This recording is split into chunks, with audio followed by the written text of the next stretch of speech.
All right, I think this is an important topic, and I'm going to talk about confidence today. Okay? And, any good talk starts with a dictionary definition of confidence. So let's, so think of confidence in terms of how you feel about yourself and also how people feel about you. So from that perspective, let's go ahead and read this. Sarah, do you want to help us? Confidence, a feeling of self-assurance arising from one's appreciation of one's own abilities or qualities. Yeah. The feeling or belief that one can rely on someone or something, firm trust. The state of feeling certain about the truth of something. Okay, so I felt like that related perfectly to what we do. So from our perspective, we need to be self-assured that we can do this. Like we know what we're doing. Like whether we're making an offer, suggesting something to our clients, we need to be confident in our abilities and the qualities that we offer to them. I agree. Okay. And then at the same time, we hope that we can engender in them a feeling or belief that they can rely on what we're telling them. Correct. Okay, and you can see how crucial confidence is. Remember what we always said: people do business with who they know, they like, and they trust. So trust is a firm trust is in essence confidence. So they have to have confidence in you. Now, I'll tell you what, it's so much easier for people to trust you when it's like when there's a good referral. Like I have a guy that I did a good job for, and plus we related personality-wise, which helps a lot. Mm-hmm. And so he refers he was a summer sales guy, and he refers one of his team members to me. And literally the text said, like he did us in a group text, and he's referring me. He says, James, you should use David. He is the best realtor ever. Mm-hmm. He did a great job for me, and he was trying to connect us that way. I'm like, that's great. So we started with this trust level because he was presented like I was the czar. All right, so it's our job to, we're not always going to get the handoff where everyone's like, she's the best, Mm-hmm. It's going to be more like you have to really earn it. But you know how it is. Sometimes we judge people and you're like, I don't know if I like that Chris guy. But then you get to know him and you're like, dude, he's amazing. He's funny. We connect, right? So sometimes we can judge people. And so more often than not, they're going to judge you. You're just a realtor, right? And they come in very cautious because they don't want to make a mistake. Remember, we said the biggest mistake they don't want to make is overpaying for the wrong house. Right. It's worse enough to overpay for the right house, but they're going to overpay for the wrong house, and they're going to be upset. And they ask you, is this a good price? What do you think? Okay. What do you think? Yeah. So we're going to end today with some scenarios we're going to go over and how to handle that. So with all that said, the question then is, right here, how do you build confidence? And this is actually something I was reviewing with Carl. Like, well, how did you do it? Like, what steps did you take? So you can know you can trust what I'm saying. All right. So number one is it's not necessarily something you can teach. There is no magic pill for this. We have that saying that, well, he's just a confident person. Yeah, there is something to be said about that some people come off more self-assured, which I do believe you need a certain dosage of that. We're a real shy person. They just, they're gonna, like if they ever have to talk in front of people, you can just see them. But someone else that really believes in themselves, they're going to be open. So there is a little genetics to that, but like it or not, you chose a career where you've got to be a confident person. And the more natural you are confident, the better. But there is a way to build confidence, okay? And there's two ways we gain confidence. One is through experience. That helps us understand life, and in real estate it helps us understand what to do. Like, I know exactly what to do in this situation because I've been there. And then knowing what experience gives you is number two, which is what to say and what action to take in any given circumstance. So for us and for the majority of people that aren't born with this overwhelming sense of pride and confidence, confidence can be built by knowing what to say. Like if you asked me to speak in front of people and I had no preparation, I would lack confidence. I'd be scared out of my mind because I don't want to embarrass myself. I know some speakers that can make up stuff, but I personally can't. I need some preparation. And so I realized that that same kind of feeling happens when you're in front of clients and you're thinking to yourself, I've never been in this situation. I have no flipping idea what to do. And you're scared, and that fear and that doubt because you don't know what action to take just kind of can overwhelm you at times. Sure. Some people are better at what we say, BSing their way through it, or just kind of, what we want to talk about, how to handle that if you don't know. Okay. So what we want to do is confidence can come and can build with experience and with the knowledge of what we say and how to take action in that moment. All right, so here's action steps then. Okay? So how do you build it? All right, action step number 1. Doing the right things brings confidence. So for us, what to say? Well, we talk about role play all the time. Well, role play is basically practicing a scenario. Mm-hmm. So when you're in front of the clients and you're about to ask for the commission, you've practiced it. And it's just not limited to those scripts. So making calls, the more calls you make, after a year of making calls, you think your confidence is higher? Yeah. Mm-hmm. Yes, After a definitely. month. After a month, dude, after a week, Mm-hmm. even maybe after a day. Mm-hmm. So experience brings you confidence. All right. Next is, but you have to be consistent with these positive actions. Okay, so it's not just doing them, it's doing them consistently that helps you stay on your game. It's interesting that even if you're a professional athlete, if you're out just for even a month or two in the season, when you come back, they talk about like basketball is a very fast game. It's such a high level of NBA that you don't have to just be great, you have to be exceptional to keep up with the pace. And so sometimes, we come back, or if we're not practicing constantly, things can get, ahead of us really quickly. I believe though we're all practicing, but sometimes what we're doing every day is we're practicing the wrong things. Like we say, we all have a script. It's just, which one are you practicing? Hopefully it's not the or just the BS made up one that you did 3 years ago and you keep rehearsing it. So there's that idea of progression and growth. I've always had that feeling that my time has never come here, like I'm always needing improvement.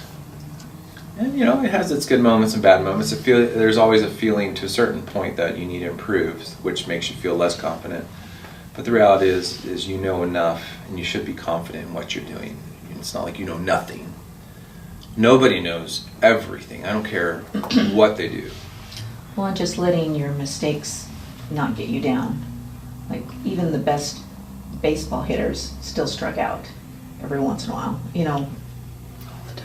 Yeah, so Yeah. don't let those moments of like when you miss and swing or fumble over your words get you down to the point where you don't want to continue. Absolutely. Like, we're all going to trip a little bit, right? Even if you have a 300 batting average, you're pretty darn good. And that means you strike out 70% of the time. Mhm. Or not strike out, but Well, either they catch the So ball. what's the Well, difference yeah, between but- confidence and pride? When it comes to, is it okay? You tell me. You think it's okay? Well, I think it depends on how That you come define across it. like you know it all? Well, yeah, there's difference between confidence and cocky. Okay. Well, then Right. define for Like, me I know pride. everything. Define for me pride in the sense you're thinking. Like you come across and you think you know all, everything about leads, everything about how to handle clients, and you're But I do. basically not Just kidding. not willing to like. Well, I learn think, anything, I so yeah, guess. if you're too prideful to the point where you can't And like feel I like you can see if improve or. If Well- you come across like that too much, then you are making your client feel like a dummy, and they Okay. don't like to feel like that. And does anybody want to stab at an answer to that? I don't know if that's pride as much as it is, like you're also just being cocky. Just being. So it's not good, right? No. Well- I don't wanna do that. Yeah, I mean, So pride. it's that confidence. Go There ahead, needs to be a Chris. little piece of that in there. You need to have pride in what you're doing and know the confidence behind what you think that you're going to say. But at the same time, pride is something that sometimes you have to swallow, and it's being able to take that action of, can I step myself back out of that situation? I mean, it's situational, but I mean, you always still are going to have that feeling or sense of ownership in your own self and everything that you do. It's just a matter of how you portray that out to the people around you to make it, exceptional. And it's hard too, because depending on who you're dealing with, to someone, you might come across as too cocky. But you can have the same exact conversation with a different person, and they'll tell you you weren't confident enough. And so I think it's kind of being who you are, being proud and knowledgeable in what you do, but then at the same time not being so prideful that you think you know everything, that you're not willing to listen to someone else's opinion, that you still listen to them, To their client. still see what's important to them, and then accommodate them. That's a great input, great input. I want to add one thing, which is I think pride is trying to put ourselves above somebody. Like, in other words, I'm better than you, and we do that through our dress. Ooh, my clothes are better, or my car's better, or I make more money, therefore I'm better. And it's not so much, and maybe in some ways they could be more skilled, but what we're talking about is basically we're saying, in this scenario, I think it comes off as more we're talking down to people. Right. Like we're making them feel lesser because we know more. Right. And so we need to, when we convey information, we need to make sure it's not like we're talking to little kids and we're talking down to them. We need to bring them up to our level, and now you're a guide advising them on the level, not being this, you're stupid, you're absolutely stupid for offering this price. So, Well, just even Carl in his thing, he was like, we can do it your way. And then he went on to tell a story or an example to educate them. Like, you're in charge, but one of the things they taught us in the restaurant business in general is when you talk to people, you take a knee when you're sitting at the table talking to them. When you're swinging by and talking, you can have a swift conversation and not do that. But if it's an actual in-depth conversation, you take a knee, because you never want to be the guy that's on top looking down. You want them to feel that you're down to their level, so you even out the playing field. And it's the same thing in real estate. I mean, you still have to be able to have, you're not want to talk down to them and, blurt out all this knowledge and things that, they look forward to you to do that because you're going to be the expert in that situation. But at the same time, you still want to be able to make that connection with them and not overpower and make them feel like they have the worth and say in that as well. So it's a fine line to teeter and get done, but the people that do it really well do it very successfully. So a couple body actions that you may need to watch. Chris pointed out an amazing one, which was head level, like eye level. Like if you find that you stop at a house and you're negotiating, you happen to be like on the front porch, you're above them and they're below, walk down That's funny. and start I'm talking so to short, them. no, I could never.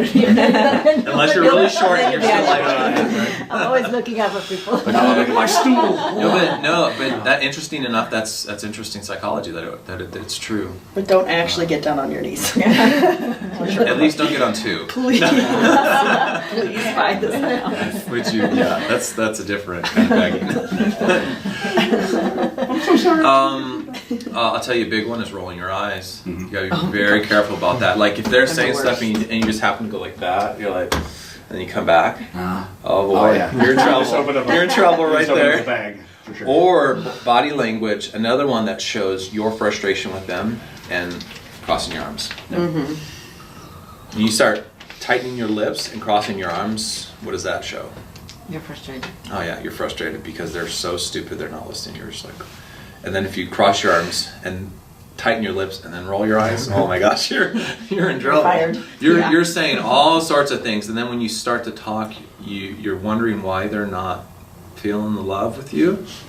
Because your body language is saying everything your mind's thinking. Body language is key, especially my size. You know, So keep your cross body- my arms and stand next to them. They think I'm Yeah. intimidating them. So yeah, so they say body language, Kick you know, you mouth. cross your, I can't cross my leg right now. So you cross this leg, and then you go like this. Like if I'm leaned back, I'm like, and I kind of tilt my head.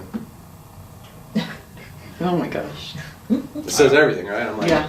but if I go, I always Marty, okay, avoid. yeah. That's my comfort So spot. if I uncross my leg, open my legs, lean forward, and I can put my hands together, like, I just listen, look at people, and then repeat what they say. You know, again, it conveys so much more. And so sometimes unknowingly, we're doing body gestures that come off as like, seriously, just shut up and listen to me. Like, I'm obviously better, you know, and we're wondering why we're not connecting with them. So when you're feeling frustrated, I guess all I can say at this point is ask yourself, just stop and say, look at your body. Like, they may say, what did you just do? I don't know, I was just looking through dirt on my shoes, but just look at your body, open back up, because we do it very naturally. And so you have to realize, okay, lean in, listen, repeat what they're saying, you know, do actually listen to them. Because listening to them is part of understanding, right? You know, the worst thing you could be like, shh, you're so pretty. Sometimes that works. Like, yeah. Thank you, Sarah, but let the expert talk. No. Just all. You're gonna be Yeah, like, that would turn "You're out. fired." Yeah, for sure I would. Okay, Oh so my goodness. so we're talking about being consistent with our positive actions, but sometimes we don't realize how consistent we are with our negative actions. And so it's coming to that awareness moment of like, I don't understand what I did. I thought I said all the right things. You may have said the right things, but it was the tonality and maybe the body language that conveyed a little bit of a contradiction. And we didn't notice it. When it's hard to. And they didn't notice it either, maybe visually, but They felt you it. feel it, right? It's like, I've been embarrassed sometimes, like, I really am confused about the situation, but I left feeling very frustrated, and I couldn't articulate why. But I didn't like the feeling that I felt.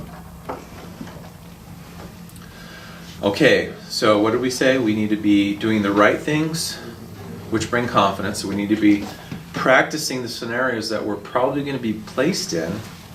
It's always better to practice it beforehand as much as you can. And that's what we're going to do, what actions we're going to take, you know. And then we need to be doing the positive actions consistently. So that means role play daily. That means reminding yourself, maybe going through a drill. Okay, I have a problem with scowling, and I was told this a while ago. He's like, David, are you happy? Yeah, I'm happy. Do you want to tell your face that? I was like, you know. Oh no, seriously, it's a problem of mine. I need to tell my face because I tend to be very serious and like, and you guys are like, what's up, dude? He seems so pissed off. I'm like, just something I got to work at. So sometimes I remind myself, and I'm just in a listening presentation. I'm like, and I just smile, and I'm just shaking my head. Well, it's interesting. Unfold my arms. I just like. Well, it's some things that we're just not even aware of. Like, you called me out on that. Like, when I was like, I didn't even know I was doing that face. Like, You give me the seriously look. Are you stupid? Seriously? I'm like, apparently that's the look I give off that I'm not aware of. Like, but I'm thankful someone pointed that out to me, because me doing it, the negative actions that I had no idea that I'm doing, but I'm doing, is not getting me what I want or what they want. It's not helping any of us.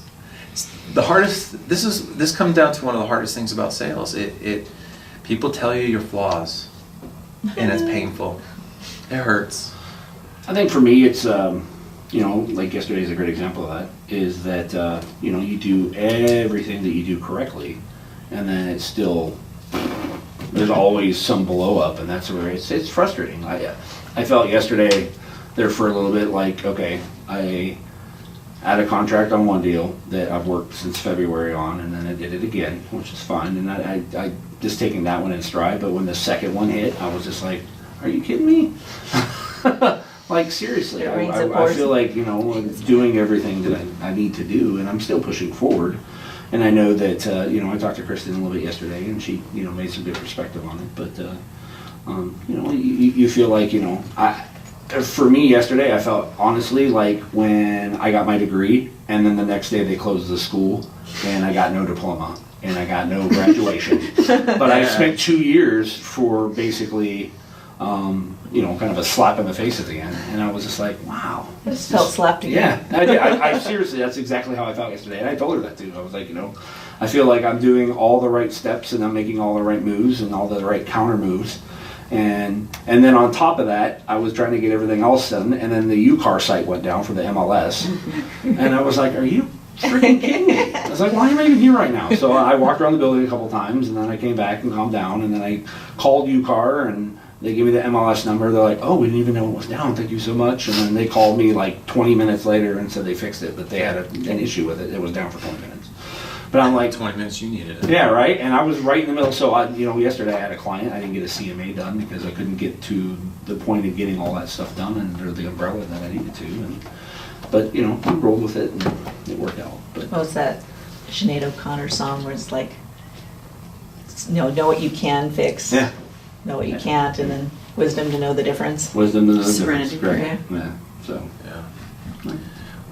I think that kind of comes into this last one, which is you and I, as a broker and an agent, we're in a relationship, and I can't possibly know what you're struggling with or where you need help all the time. Mm-hmm. I'm not a wizard, You have to help me sometimes understand where you need help, or if the training's not quite getting to the real issue. And so you need to learn to come to Kristen and I, or come to others on the team to help get you over those humps where you may be struggling.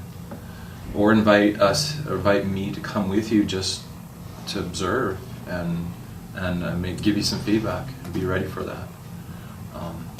And so, or we sit down and we do one-on-one coaching, where you say, okay, tell me about your business, what's going on.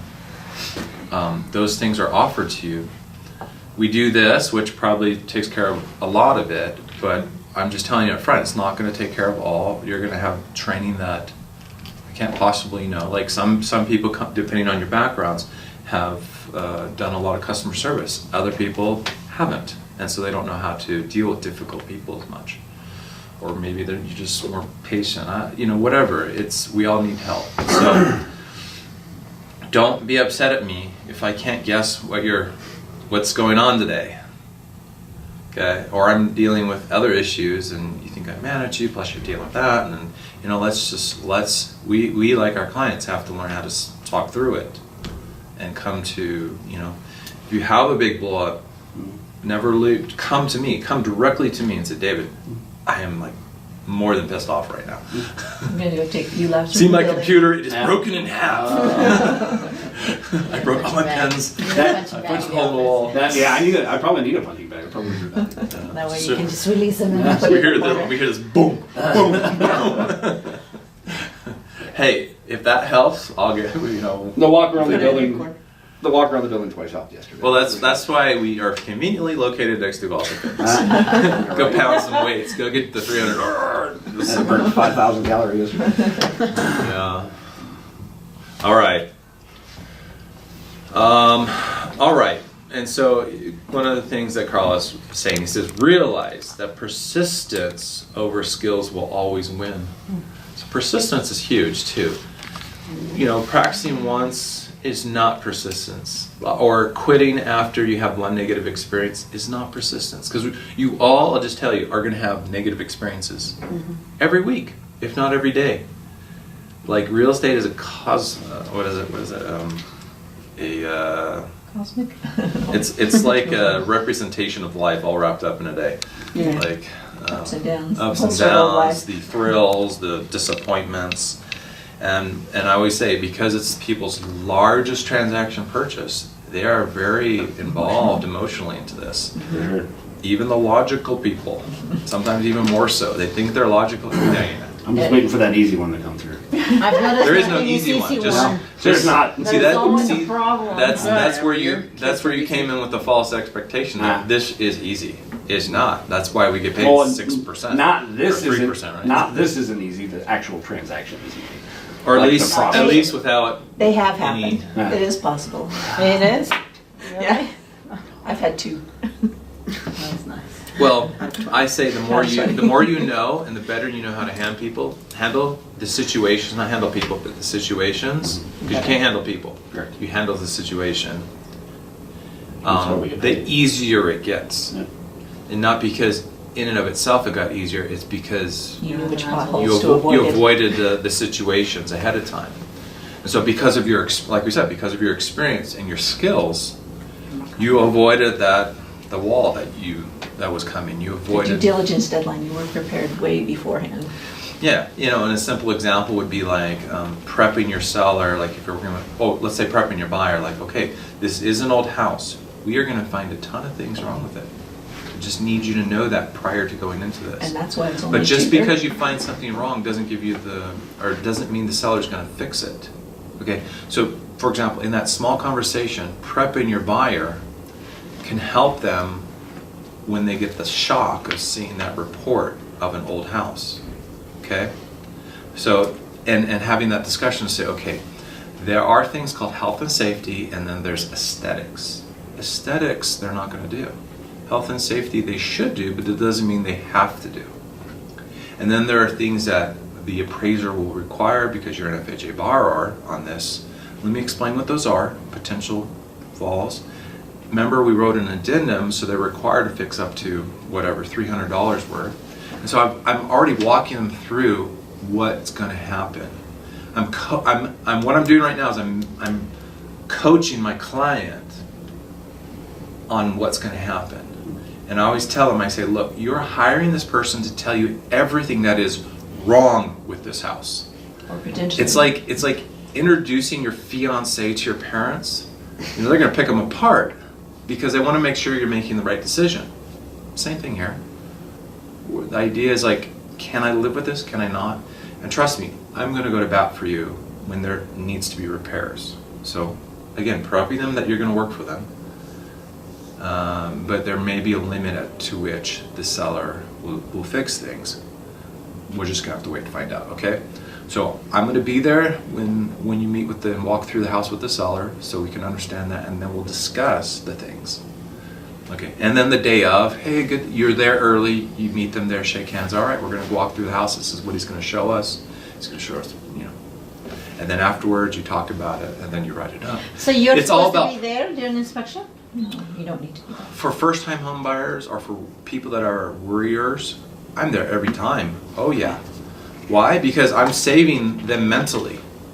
I'm pulling them back. Don't jump off the cliff, That's why I'm there. I'm not there because I'm going to comment on the fixes. I'm there to help them put perspective on the repairs. Now, I can't tell them don't worry about that. Oh, I know the roof's like at the end of its life, but don't worry about that. It's not a big deal. Like if you start making those kind of statements, Then you're putting yourself in liability. yeah, then you're acting as a contractor with some thinking you had credibility on it. Whether you do or don't, in your role as a realtor, you can't comment on those. But it's helping your client digest the information. So, all right, so we had the walkthrough. What are your thoughts today?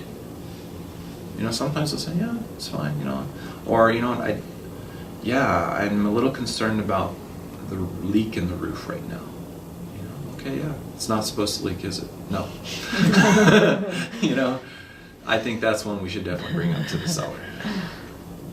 I'm not saying, it's just a small leak. You can close and just pay a couple Duct tape. $100 to fix Put it. some gum on it. I have a guy who just put tar in his house and it worked just fine, Okay. I'm role playing right now, but the idea is that I'm helping them understand. Okay. So going back to this, persistence, you have to realize like those who succeed in real estate are the most persistent, determined people. Because everybody goes through crap in this business. But they're the ones that didn't quit when it got tough. Okay? Are we all going to punch a punching bag, get a little mad, overeat? Probably at times. Okay? Don't wrap me out like that. Right. Let's go ahead and say And yes. for Gabby, it was her first deal. It was very emotionally draining, I just cried. difficult. But She made it through. we got it under contract again. Kudos to her for being persistent, persevering, and and kudos to her again for learning from it. See, what sucks is when you don't learn from it. You just Do it again. it's like learning from a bad marriage, or not learning from a bad marriage, and you marry the same person who's just as bad. You're just like, okay, Yeah. You have to learn from mistakes, or if you don't, you're bound to repeat them again. So when you see certain signs of those mistakes, of those traits in clients, you're like, okay, this is a very sensitive client. I've worked with sensitive people before. I have to be more careful, a little more inquisitive and less, and less pushy with them. Okay? Or this guy's a total driver. He just wants to know, just cut to the chase. Tell me what I need to do. Or this is a feely person. I need to talk about stories and how wonderful it's going to be to buy this house. And so that's more advanced, but again, it comes with experience, and you'll learn, and you need to adjust your tone and your sales to people. Okay? So persistence wins over skills, because those who keep trying, tortoise story, those who keep going are going to win. But if you can add skill to that, so much easier, so much better. That's where we say your numbers just get better. Like, hey, if I didn't train anybody on phone calls and you made 10,000 phone calls, I am sure you'll get a sale or two out of it. But if you have the skills of like a Bill Pipes that does the training on TV here, Be a lot higher. yeah, I'm sure it'd be like quite a bit higher. And so for the same amount of work, you're gonna make 10 times the money. All right, this is an important one. Okay, so how do you get confidence? You gotta improve your self-talk. You cannot expect to go out there and feel confident when you just emotionally beat yourself up. I'm just not a good agent. No one likes me, and this is just terrible. I can't do anything right. You're just like, wow, it's People like, actually do that to themselves. Everybody does it to yes, themselves. to some degree, some more than others. But in a way, that's what depression is. It's a cycle of that, and probably chemically induced. And actually, they've shown that if you negative self-talk, your body chemistry does change to where you can literally put yourself into a depression if you do it enough. And on the other side, they've also shown that if you smile, your chemistry changes. Like, so this is what you do. You wake up in the morning, smile. You don't feel like it. No one cares. Well, and see, that's the thing is if you've ever seen Tony Robbins, when he does his, like, I've just watched YouTube. I've actually never been to him, but Tom Ferry does this too. When you start the meeting, everybody up! I want to see level 10. Then he's like, they turn on loud music and everyone's you're like, this is crazy. It's like a realtor mosh pit here. It is funny because at the point you're like, why are they making everybody drink the Kool-Aid? Right. And then I was like, well, why not? Like, if this is what's going to make us better and make us successful, then Well, you make say, it smile. you say they're brainwashing me. You're like, exactly. You need some brainwashing. You need to get out of the cycle of negativity. And so, that's why I say sometimes make calls standing up, because moving, and it gets the juices flowing better. And also affirmations. Good enough, smart enough. Yeah, let me add that. Affirmations. Okay. We all need to be more positive about ourselves. So we need to forgive ourselves, and we need to speak the life we want.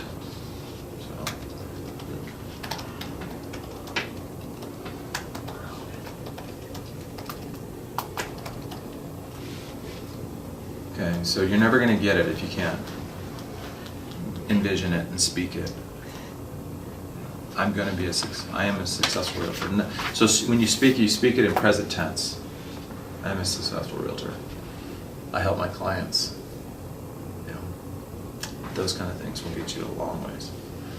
Anyone want to share anything more about this?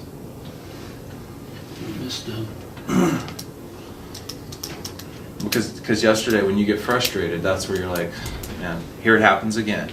It's happening again. Another cancellation. I'm not going to get a closing, and you're going down that spiral of negative self-talk. Very correct. And it was something that you couldn't control. Yeah, and it's something that I couldn't control. And that's the hard part. But what I did control was the fact that I moved forward with it and had the conversations that I needed to that's have with the huge. people that need to happen.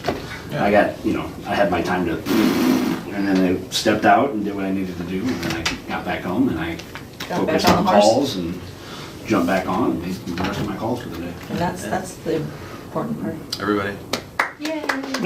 good job. And that basically is what it comes down to, is how fast we can get up. So that perseverance, we fall, we may be angry, but how fast can we, recover from that? Okay, now the scenario. Before you count to 10 on the map. Okay, let's talk about this. You've been showing Bob and Lisa homes for a month now, and frustration is building. They're getting emotionally tired and starting to conclude there isn't a house for them. You just spent the last 2 hours walking through homes, and the final house in your mind seems to be perfect, and you can tell they are liking it too. They tell you to submit an offer, and you call the listing agent to get more information. The listing agent informs you they just accepted an offer, and unfortunately for your buyers, the house is no longer available. Backup offer. What do you do? Okay, so you see the difficulty of the situation. What's the difficulty? Let's kind of recap it. They're frustrated. Yeah. They finally found one they like, but it's been taken. Mm-hmm. Well, And it then says they're the final getting to house- that point where they're going to quit. Well, it says the final house in your mind seems to be the perfect. But then they said they liked it too, though. They Yeah, liked but it. They instruct you to make an offer, and So then you call the agent. So you and they're finally like, found "Oh, the we right just accepted house. You finally found the right house, only to find that you just missed out on it. well, if it was me, I would not even encourage. I wouldn't give them hope that they will get it. I mean, we could put a backup offer, but let's keep looking for other one. Okay, so this is an awesome scenario. So let's talk it through. All right, so how do you respond? Remember, you have clients that are very delicate right now. If you don't give them hope, they may quit on you. Oh.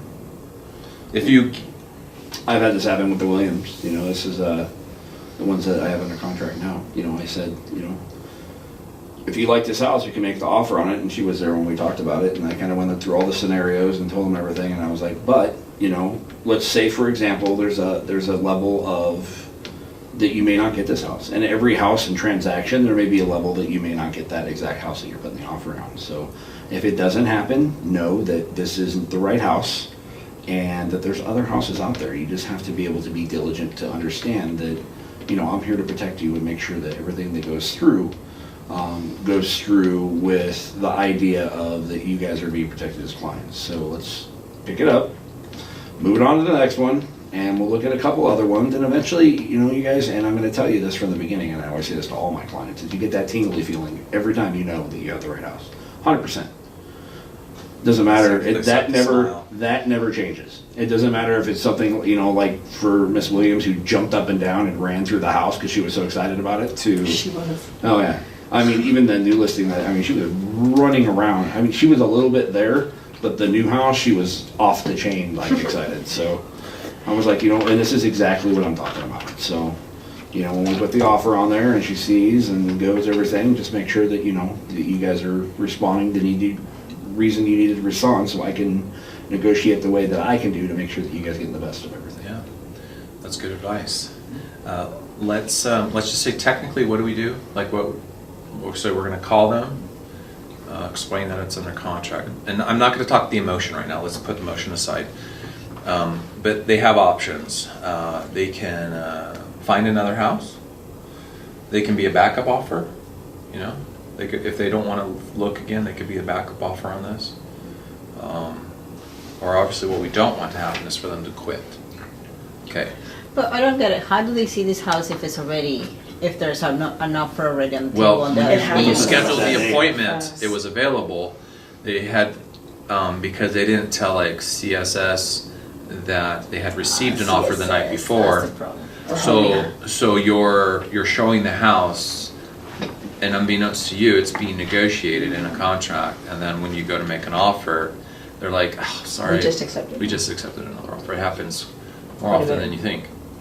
That's why I'm doing it. So they're like, oh, okay, so let them, maybe the steps is let them feel the pain. Hear them out on their frustration. Don't just bypass it. If you go on to solutions before they express, remember empathy. You have to be empathetic to them. So hear them, and keep asking questions.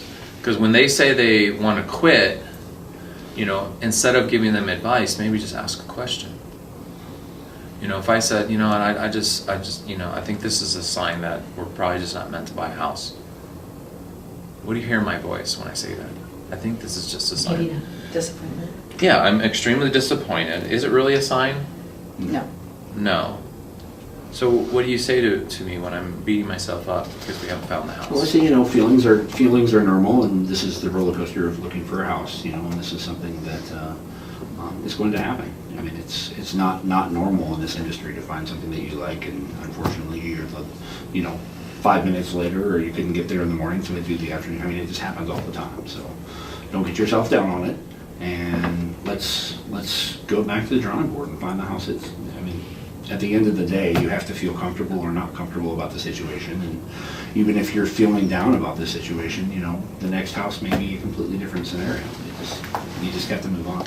And that's why, talking about it step by step is good, but you have to feel what the client's feeling in front of you and understand that and use that to turn it around and go positive. There we go. Understand how frustrating it is.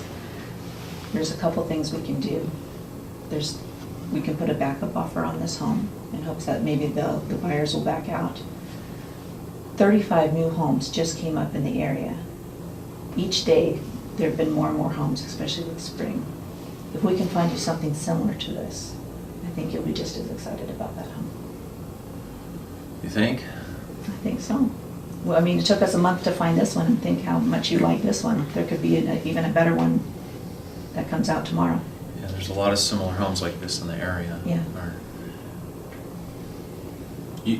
So you need to go from empathy to instill in me the confidence that, hey, we're almost there. We're like at the summit. We're trip so over the finish close. line. We're so close, and refer them to what they've told you. You told me that you wanted to buy a house because you want to be closer to work. You wanted a yard for your kids, for your dog, and you're gonna have many memories with your family here. And I know we can find you the house.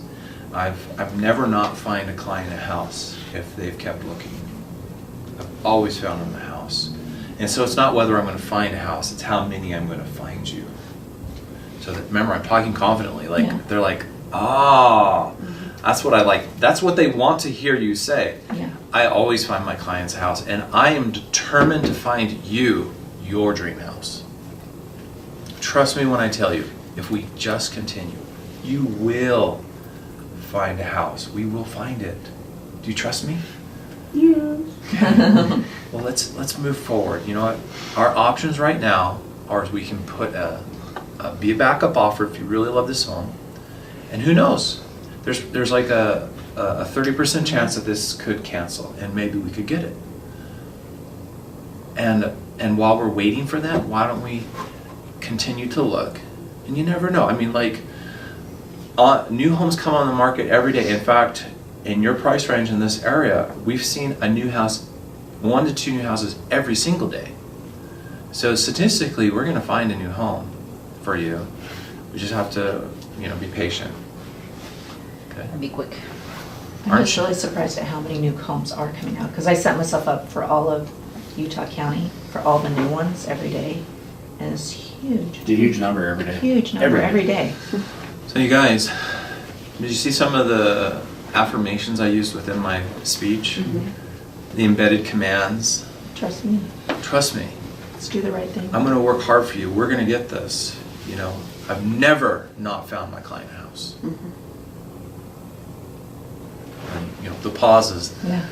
I mean, Without sinking. this is like quintessential crucial. If in that moment you're just like, yeah, it is a really tough market. Oh man, you just might as well just, it's like you just pop the tire right there.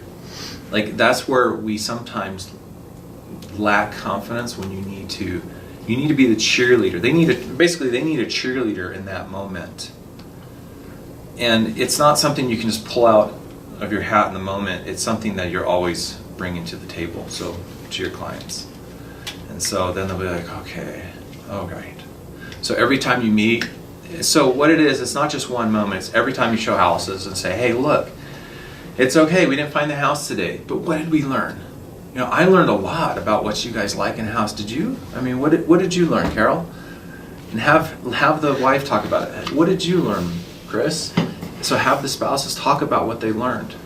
You know, find out which house was the best. So help them see every time you show houses, end with helping them see the positive of what happened during the day. So if they only think positive is I found the dream home, you have to help them see beyond that. How finding the dream home is like, it's like finding your spouse. It takes as much dating as it does personal exploration as who I am. Because when I know who I am, then I find out the kind of person that is best for me. But if I don't know who I am, it doesn't really matter. You know, I could keep dating forever because I just don't know what makes me happy. So you have to find out. Okay, at the end of every time you show them homes, you have to be. That's where you have to give them confidence, assurances that we're going to find it, so that you don't get to this problem where they're quitting. Usually, when they're quitting, it's because you haven't been pumping them up enough along the way. And frustration keeps building. And if you empathize too much, if you sympathize too much. Remember, sympathy is different. It's when you start saying, yeah, you know, this market is just so tough. You know what? And then you start telling stories about how tough it is. You know what? I had this other client who they lost out on 5 different offers. It was so frustrating. They're like, oh, I don't want to do that. They're like, really? Yeah. Like, you're scaring me. Okay. I hope you're learning a little bit from this. Sure. Basically, you have to empower them. Yeah. Exactly. You know, so what is the goal today is to learn, like, just realize that you're crossing your arms in that moment. Realizing that sympathy is not empathy. You're almost rallying them up when you need to be calming them down. You need to be giving them confidence. And when you give them confidence, guess what happens? They have confidence in you. And then they want to go with you. And then they stop questioning you so much. Okay? And it's going to come for all of you. Okay, one more scenario. Okay. Joe and Mary love watching HGTV and know how important it is to not overpay for a property. They expressed to you that they want to get a good deal on a house, and they won't buy a house if it's not a good deal. Even though this is their first home purchase, they seem to be instructing you, the realtor, on what to offer on a house. Unfortunately, you have written up 2 offers, and both were rejected because the price you offered was too low. You just got finished walking through another home, which they want to put an offer in tonight. It's already 8 p.m. The purchase price is $300,000, and they are suggesting submitting an offer at $285,000. The house has been on the market for 12 days. Okay.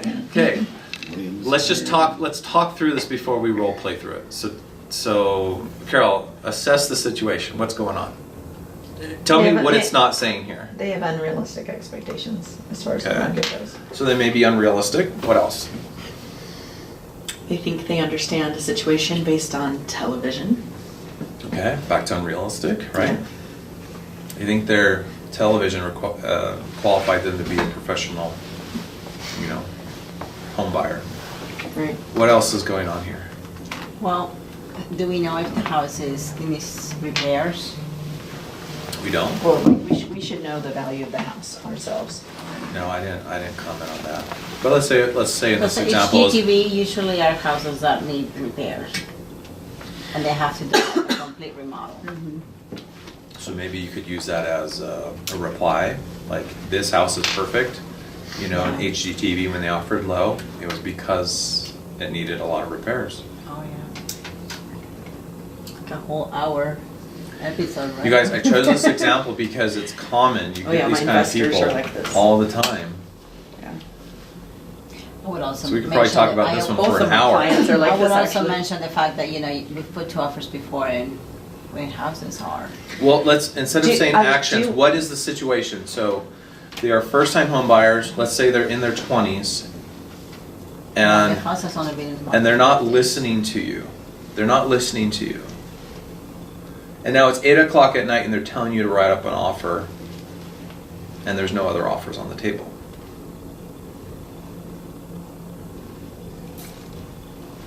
So I had this situation over and over again with the first client I was working with. And the more the offers were rejected and came back to him, the more he understood it just wasn't gonna happen. So you can give him a little advice, I would think, but you're in charge. I'll write up the offer and we'll submit it and let it be rejected. Thank you, Sarah. That was a good point, because I tell you, it seems to happen with every buyer that they don't believe you on the first one, so they offer what they want to offer, it gets rejected, and then they come back with knowledge, okay? And so if it's happened Knowledge twice, remember, confidence is knowing that what you're saying is the right thing to do. So what we hope happens is that they begin to realize that their way isn't working and that your way is working. Or maybe, it's, what is that thing? What is insanity? It's doing the same thing Insanity. over and over Yeah, again. expecting different expecting results. a different result. Okay, well, how many houses are we gonna undervalue in order and buy? Well, I don't care if we do 100. Well, tell me, we're not really gonna walk through 100 homes and offer on 100, because that means we're gonna walk through 200 to 300 at least before we can offer on that. We're not gonna do that. Okay, that's not the answer. Okay, so how would you approach that maybe in those days? Can I share a concern I have with well, you? that's why we're talking about it, because it depends also on what they're coming to.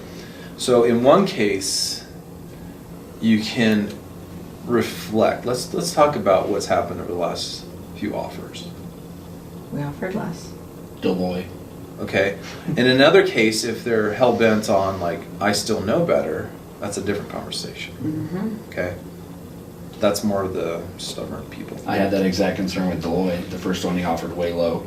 And I said, okay, do you guys really want this house, or is this just an offer you're trying to get a deal? Yeah. And, oh, well, it's a deal, and, we have this other house, and da-da-da-da-da-da. I was like, okay, so we can go ahead and submit the offer, that's not a problem, but I want you to understand that this offer is significantly lower than what the owner of the house is trying to get for his property. So if you were on the other foot, would you want somebody to lowball your offer? Well, no. Okay. Well, then what's the difference between you offering the other person? Well, I'm going to save some money. Okay, well, you may save some money if you get the house, but at this price, you're not going to get the house. So you have to have those hard conversations to understand it, and we didn't get the house. And then we went to a second one, and he did the same thing. And I said, I'm going to share my concerns with you. My concerns are that this house is priced correctly. And it's actually a little bit under than correctly, so there's a little bit of meat on the bone for equity. Still is a good deal. And if you decide to shoot it down based off of a pride thing of trying to offer $30,000 to $40,000 less than the asking price, it's not going to happen. Well, you can do it anyway. Okay, I'll go ahead and put it in for you because you're advising me to do that. But just understand that I will tell you right now, just by looking at this offer, that it's not going to work. And then they counter offered back to the price that they wanted, basically minus $2,000. And then there was other issues there, but in the midst of that, it didn't happen. I felt. So I just feel like if they do that, it's because they don't really want the house. correct. Well, Sometimes. and I think this is really, really important that we talk through this one, and I wish we had a little more time, because this is what we talk about as far as scenarios. Like, this is where you can have more confidence if you know how to handle people. I keep trying to correct myself. We don't handle people. Handle situations. We handle situations. If you handle people, that's where you talk down to them. If you're trying to handle the people, we need to handle the situation. What is the situation? They want to get a good deal. So I think part of this, okay, so let's talk about prevention. Part of this can happen is when you sit down with them or when you meet them for the first time, define what a good deal is. Talk about, educate them on the market, average days on market, seller mentalities. And Chris did a good example of where you talk about, well, if you were the seller, what would you expect? You have to put them in their scenario and their shoes. Well, let's say, in a scenario like I've had, you just listed your house today, your realtor told you it was worth this much, and the first offer you get is 10% under value. What's the likeliness of you accepting that? It's pretty low because you're like, wow, first day I got an offer? I'm probably gonna get a lot of offers, right? And so if sellers are gonna accept a low offer, it generally needs to be on the market more like 60 days, or generally after somewhere between 15 and 30 days, they have a price drop. So in those situations, perhaps. But I'll tell you what, I always want to get the best deal for my clients. Sometimes the best deal is full price. Because because on that particular house, if you want it, the only way you're going to get it is paying full price. And you're not overpaying for it. Why? Because there were multiple offers. Okay? Well, that's the key And word, so, if you want it. remember, Carl was teaching us about, look, so what you're telling me is you want to pay 2018 price on this house. I would love to pay a 2018 price on this house, but you know as well as I do, we can't go back in time. So we have to take the market for what it is right now. But let me ask you a question. What if we didn't buy a house and we waited till 2020? What do you think the price of this house will be? Yeah, it's going to be more, right? And so when we don't buy it, if you don't buy it now and we go in the future, you're going to only want it at 2019 price. So if we buy it now, today is a good deal. Why? Well, because the market's going up, you're putting minimal down. I mean, you're putting $10,000 down, you're getting appreciation on a $300,000 asset. You're going to make more money this year than you put down. What's not a good deal about that? Because if you define a good deal by not buying something, because you can't even buy it at that price. So you can't get a good deal if you can't buy it. So I don't know, it's not a one-off talk. It's a continual reminder from the very beginning, and it's about setting those expectations. And helping them understand. And so we say, obviously I want to get you the best deal. And what we do is I can't write up an offer tonight. And let me tell you why. Because whenever we write up offers, we need to know what we're dealing with. The seller's agent's not going to answer their phone here tonight. So I'm not going to be able to put together an offer. We don't know if we're dealing with multiple offers or what. But either way, they're not going to even respond to it tonight.